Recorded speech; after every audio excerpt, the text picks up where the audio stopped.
ब्रह्मा जी ने कहा, हे मुने, एक बार मैं आपके साथ गया और त्रिलोकी की सर्वस्वरूपा सती को उनके पिता के पास बैठे हुए देखा।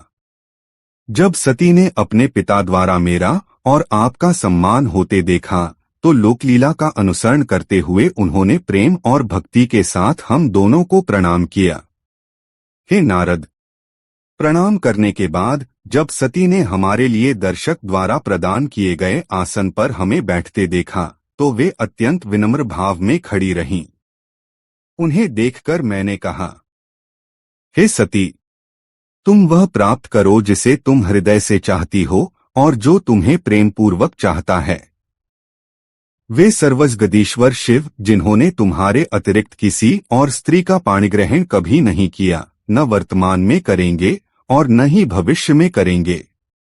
हे शुभे, जिनकी समता कोई भी नहीं कर सकता, वही शिव इस समय तुम्हारे पति हों। हे नारद, ऐसा कहने के बाद हम दोनों कुछ दिन दक्ष के घर ठहरे और फिर उनसे विदा लेकर अपने अपने स्थान पर चले गए। मेरे वचनों को सुनकर दक्ष अत्यंत प्रसन्न और चिंतामुक्त हो गए। उन्होंने अपनी कन्या सती को परमेश्वरी के रूप में जानकर उनका बड़े आदर और सत्कार से पालन पोषण किया। अपनी इच्छा से मनुष्य शरीर धारण करने वाली भक्तवत्सला देवी सती ने मनोहर कौमार्य जीवन व्यतीत करते हुए अपनी बाल्यावस्था को समाप्त कर दिया। तपस्या के प्रभाव से सर्वांग सुंदर और मनोहारी रूप वाली सती धीरे धीरे बाल्यावस्था से आगे बढ़कर युवावस्था को प्राप्त कर गईं। लोकेश दक्ष प्रजापति ने अपनी पुत्री को युवावस्था में देखकर यह विचार करना शुरू किया कि इस कन्या को शिव के लिए किस प्रकार समर्पित किया जाए। इधर सती भी प्रतिदिन शिव को प्राप्त करने की तीव्र इच्छा करने लगी। पिता के मनोभाव को जानकर वे अपनी माता वीरिणी के पास आईं। विवेकशील और दृढ़ संकल्प वाली सती ने महेश्वर शिव को पति रूप में प्राप्त करने की इच्छा से अपनी माता से तपस्या करने की आज्ञा मांगी। माता की अनुमति पाकर दृढ़ व्रतधारी सती ने घर में ही तपस्या आरंभ कर दी ताकि वे महादेव को पति रूप में प्राप्त कर सकें। सती ने आश्विन मास की प्रत्येक नंदा तिथि, प्रतिपदा, षष्ठी और एकादशी को गुड़, भात और लवण से शिव जी का भक्तिपूर्वक पूजन किया और इस प्रकार उस मास को बिताया। कार्तिक मास की चतुर्दशी को खीर और अपूप, एक प्रकार की मिठाई, से शिव की आराधना कर वे उनका स्मरण करने लगीं। मार्गशीर्ष के कृष्ण पक्ष की अष्टमी को यव, तिल और चावल से शिवजी का पूजन किया और दिन बिताने लगीं। पौष मास के शुक्ल पक्ष की सप्तमी तिथि को रात्रि में जागरण करके प्रातः काल खिचड़ी से शिव का पूजन करने लगीं। माघ पूर्णिमा को रात्रि में जागरण करके प्रातः काल भीगे हुए कपड़े पहनकर वे नदी के किनारे शिव का पूजन करने लगीं। फाल्गुन कृष्ण चतुर्दशी को रात्रि में जागरण कर हर प्रहर में बिल्वपत्र और बिल्वफल से शिव की विशेष पूजा करने लगीं। चैत्र शुक्ल चतुर्दशी को पलाश पुष्प और दवनों द्वारा से शिव जी की पूजा करती थीं और दिन रात उनका स्मरण करते हुए समय व्यतीत करती थीं। वैशाख शुक्ल तृतीया को गव्य, दूध, तिलाहार, यव और चावलों से शिव जी का पूजन कर उस मास को बिताने लगीं। ज्येष्ठ पूर्णिमा के दिन निराहार रहकर रात्रि में वस्त्र और भटकतय के पुष्पों से शिवजी का पूजन करके वे सती उस मास को व्यतीत करने लगीं। आषाढ़ शुक्ल चतुर्दशी को काले वस्त्र और भटकतय के पुष्पों से शिवजी की पूजा करने लगीं। श्रावण शुक्ल अष्टमी और चतुर्दशी तिथियों में पवित्र यज्ञोपवीत और वस्त्रों से शिव का पूजन करने लगीं। भाद्रपद कृष्ण चतुर्दशी को विभिन्न प्रकार के पुष्पों और फलों से शिव का पूजन करके वे चतुर्दशी तिथि में केवल जल का आहार करती थीं। इस प्रकार वे सीमित आहार करके जब करती हुई हर महीने शिवार्चन करती थीं। विभिन्न फल, पुष्प और शस्य, अन्न से शिव की आराधना करती थीं। अपनी इच्छानुसार मानव रूप धारण करने वाली वे सती व्रत से शुरू होकर सभी महीनों और दिनों में शिव पूजन में तत्पर रहने लगीं। इस प्रकार नंदाव्रत को पूर्ण रूप से पालन करके और भगवान शिव में अनन्य भाव रखते हुए वे एकाग्रचित्त होकर बड़े प्रेम से भगवान शिव का ध्यान करने लगीं और उनके ध्यान में निश्चल भाव से स्थित हो गईं। हे मुने, इसी समय सभी देवता और ऋषि भगवान विष्णु को और मुझे आगे करके सती की तपस्या देखने के लिए गए। वहां आकर देवताओं ने देखा कि सती मूर्तिमती दूसरी सिद्धि के समान प्रतीत हो रही थीं। वे उस समय भगवान शिव के ध्यान में पूरी तरह निमग्न थीं और सिद्ध अवस्था में पहुंच चुकी थीं। विष्णु आदि समस्त देवता और मुनि प्रसन्नचित्त होकर दोनों हाथ जोड़कर और सिर झुकाकर प्रेमपूर्वक सती को नमस्कार करने लगे।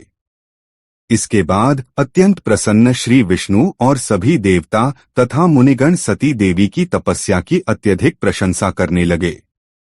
फिर वे सभी देवता और ऋषिगण सती देवी को पुनः प्रणाम करके भगवान शिव के परम प्रिय और श्रेष्ठ कैलाश पर्वत पर शीघ्र ही चले गए। लक्ष्मी के साथ भगवान विष्णु और सावित्री के साथ प्रसन्न होकर भगवान शिव के पास गए। वहां पहुंचकर वे सभी आश्चर्यचकित हो गए, प्रभु का दर्शन किया, उन्हें प्रणाम किया और दोनों हाथ जोड़कर अनेक प्रकार के स्तोत्रों से उनकी स्तुति करने लगे। देवता बोले, परम पुरुष, महेश्वर, परमेश्वर, महान आत्मा, सभी प्राणियों के आदिबीज, चेतन स्वरूप, परात्पर, नाश्वर, निर्विकार और प्रकृति तथा पुरुष से परे उन आप भगवान को नमस्कार है, जिनसे यह चराचर जगत उत्पन्न हुआ है, जो प्रपंच के रूप में स्वयं सृष्टि स्वरूप हैं और जिनकी सत्ता से समस्त संसार प्रकाशित हो रहा है, जिनके द्वारा यह जगत उत्पन्न हुआ है, जिनके अधीन यह समस्त जगत है, जिनका यह सब कुछ है, जो इस जगत के बाहर और भीतर व्याप्त हैं, जो निर्विकार और महाप्रभु हैं, जो अपनी आत्मा में ही इस समस्त विश्व को देखते हैं, उन स्वयंभू परमेश्वर को हम नमस्कार करते हैं, जिनकी दृष्टि कहीं नहीं रुकती, जो परात्पर, सभी प्राणियों के साक्षी, सर्वात्मा, अनेक रूपों को धारण करने वाले, आत्मस्वरूप, परब्रह्म और तपस्वी हैं, हम उनकी शरण में आए हैं। देवता, ऋषि और सिद्ध भी जिनके पदों को नहीं जानते हैं, तो फिर अन्य प्राणी उन्हें कैसे जान सकते हैं और किस प्रकार प्राप्त कर सकते हैं? जिनको देखने के लिए मुक्त संप्रदाय और साधुजन ब्रह्मचर्यादि व्रतों का पालन करते हैं, वे हमारे उत्तम मार्ग हैं। हे प्रभु, दुख देने वाले जन्म और अन्य विकार आप में नहीं होते, फिर भी आप अपनी माया से कृपापूर्वक उन्हें ग्रहण करते हैं। आश्चर्यजनक कर्म करने वाले आप परमात्मा को नमस्कार है। आप वाणी से परे परब्रह्म परमात्मा को नमस्कार है। बिना रूप के होते हुए भी अनेक रूपों में व्याप्त, परात्पर, अनंत शक्तियों से परिपूर्ण, त्रिलोकपति, सर्वज्ञ और सर्वव्यापी को नमस्कार है। स्वयं प्रकाशमान, निर्वाण सुख और संपत्ति स्वरूप, ज्ञानात्मा और व्यापक आप ईश्वर को नमस्कार है। निष्काम कर्मों द्वारा प्राप्त होने वाले कैवल्य के पति को नमस्कार है। परम पुरुष, परमेश्वर और सब कुछ देने वाले आप प्रभु को नमस्कार है। क्षेत्रज्ञ, आत्मस्वरूप, सभी प्रत्ययों के हेतु, सबके पति, महान और मूल प्रकृति को नमस्कार है।